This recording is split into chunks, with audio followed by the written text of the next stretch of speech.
Welcome, brothers. Welcome to the Stoic Golden Tribe, a place for men who refuse to live on the surface. Here we speak of love, strength, leadership, and the fire within that society too often tries to dim. If you've found your way here, it's no accident. You are searching for something deeper, truth, direction, and a reminder that you are not alone on this path. Now listen. We live in a world louder than ever before, a world that demands your attention, drains your energy, and tells you who to be before you've even discovered who you are. Everywhere you look, society shouts its expectations. Chase success this way. Love should look like this. Strength means that. Leadership means this. But behind all this noise, many men are stepping back, choosing silence over chaos, choosing solitude over society. And maybe that man is you. This isn't weakness. This isn't running away. This is a quiet revolution happening in the hearts of men across the world. A return to inner strength, a return to clarity, a return to the kind of solitude that builds warriors, thinkers, and kings. History has shown us this path before. Marcus Aurelius, the philosopher king, found his strength not in the crowd, but in moments of reflection with his own soul. Leaders, warriors, saints, and sages, many discovered their greatest wisdom not in society's applause, but in solitude's embrace. But let's be clear, solitude is not isolation, it's not bitterness, it's not giving up. True solitude is where a man sharpens his mind like a blade, steadies his heart like a mountain, and connects with a higher purpose beyond the distractions of the world. It's where he learns who he really is without the masks society forces him to wear. In this journey, we're going to explore why more men are making this choice, why they're turning away from shallow noise, false connections, and broken systems, and finding strength in the stillness. We'll uncover how solitude can heal your heart, deepen your wisdom, and prepare you to return to society, not as a slave to its demands, but as a leader of yourself and others. This is not a message of escape, it's a message of transformation, because the man who learns to be powerful in solitude will be unshakable in the crowd. So stay with me, brother. In the chapters ahead, we'll walk together through the meaning of solitude in love, in leadership, in inner strength, and in legacy. And by the end of this journey, you will understand why solitude is not a retreat from life, but the training ground for the man you were always meant to be. Welcome to the path less traveled. Welcome to the strength of solitude. Chapter 1. Solitude in love and relationships, the noise of modern love. Brother, look around at love today. It's noisy, chaotic, and confusing. Men are told how to act, how to feel, and what they must do to be worthy of love. Society shouts, chase harder, prove yourself, bend until you break. Modern dating has become a game. Attention is the prize, loyalty is rare, and depth is almost forgotten. And many men, tired of heartbreak, manipulation, and shallow connections, are stepping back. They are choosing solitude, not as escape, but as clarity. Loneliness versus empowered solitude. But solitude is not loneliness. Loneliness whispers, you are forgotten. Solitude whispers, come back to yourself. Loneliness drains a man, makes him needy, desperate for connection, but solitude fills him, teaches him patience, clarity, and strength. The Stoics understood this. Marcus Aurelius ruled an empire, yet he sought solitude to reflect and strengthen his spirit. Brother, never confuse the two. Loneliness makes you chase love to escape yourself. Solitude prepares you to give love because you know yourself. Why men are walking away? Men are walking away because they're done with illusions. They're done chasing attention that never leads to fulfillment. They've learned the hard truth. If you cannot stand alone, you will always crawl for love.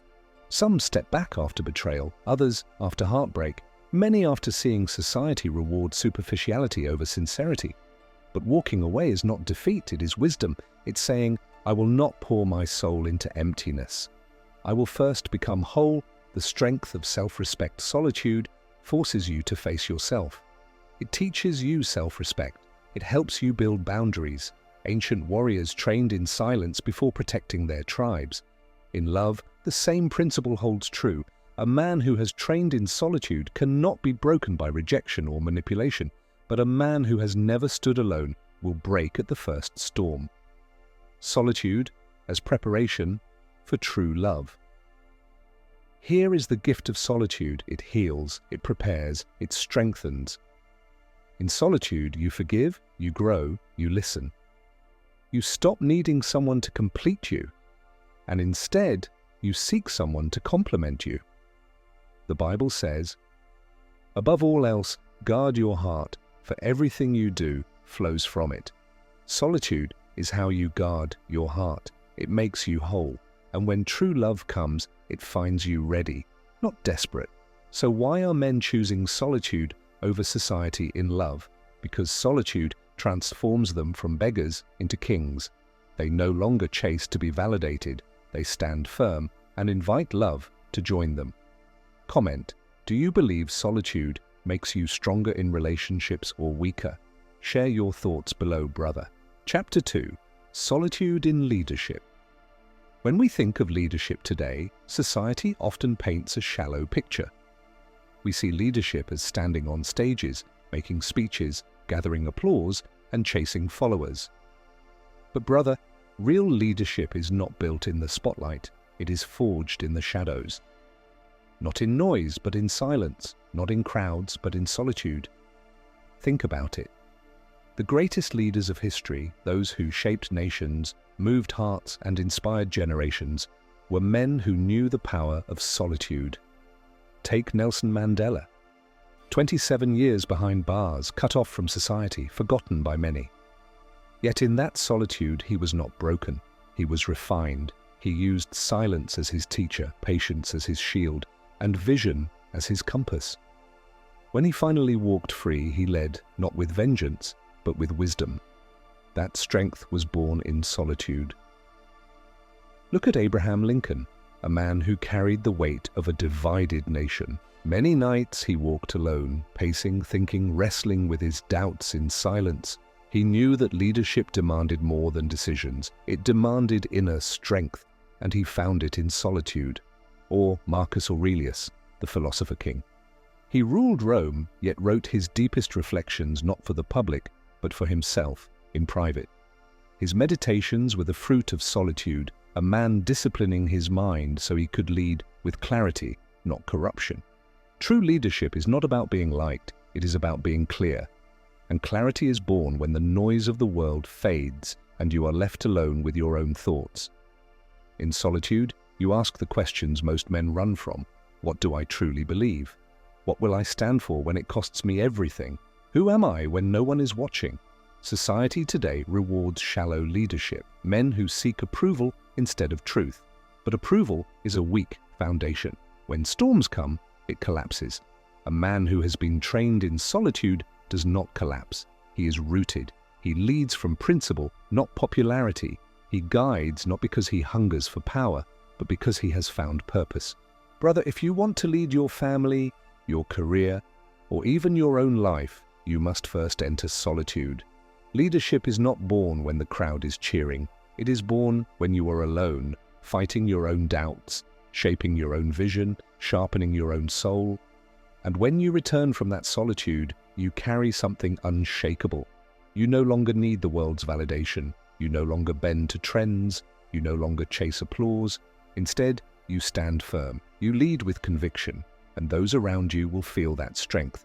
Because here's the truth. The leader who has not faced himself in solitude will fail when society tests him.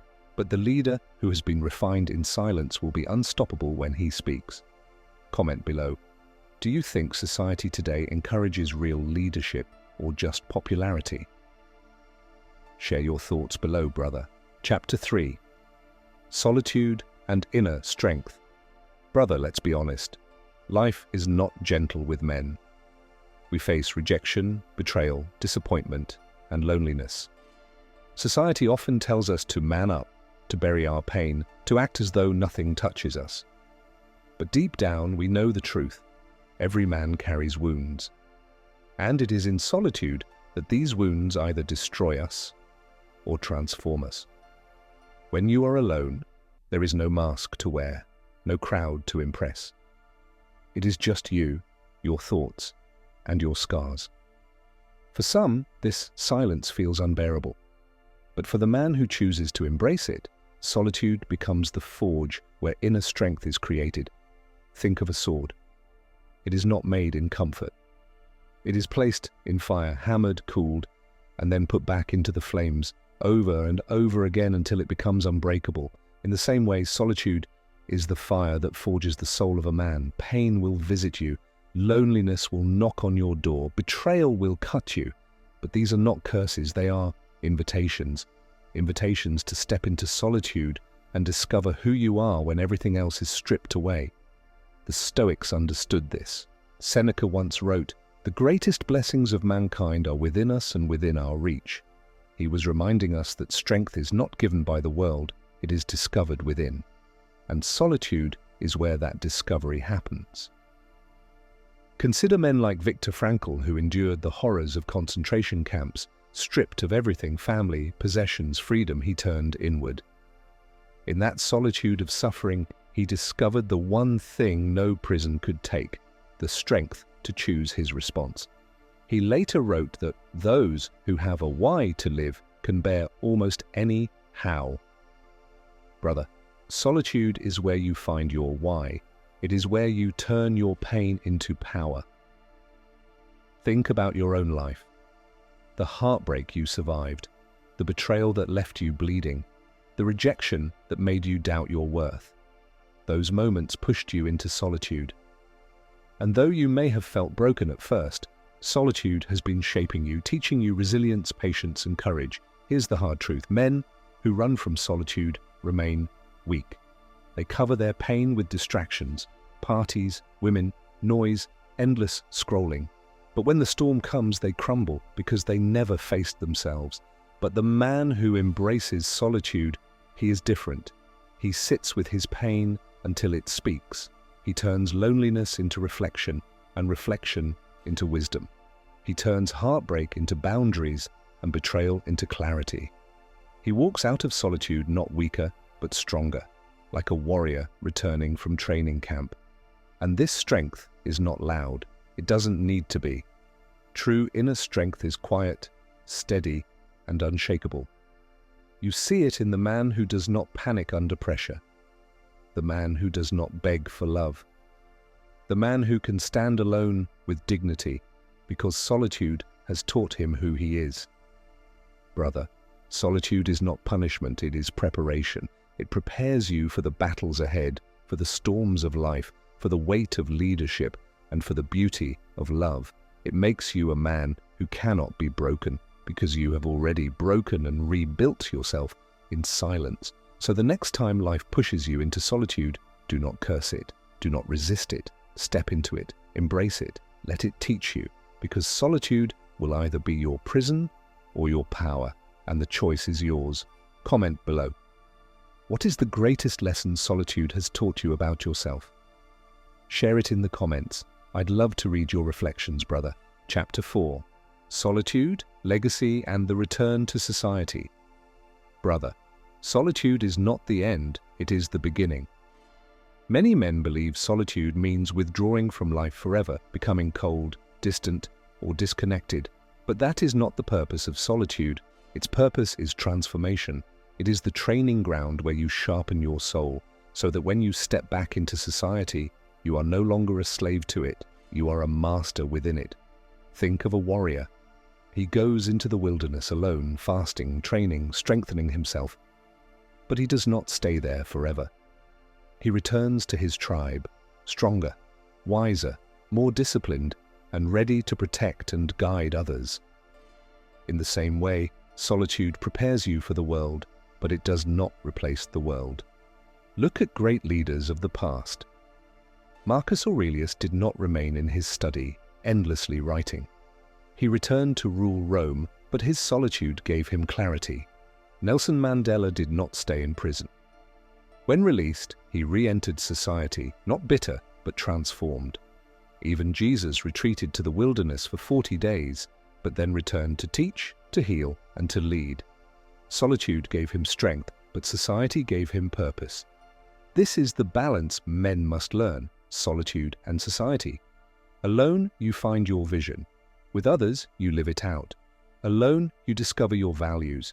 With others, you apply them. Alone, you become strong. With others, you build legacy.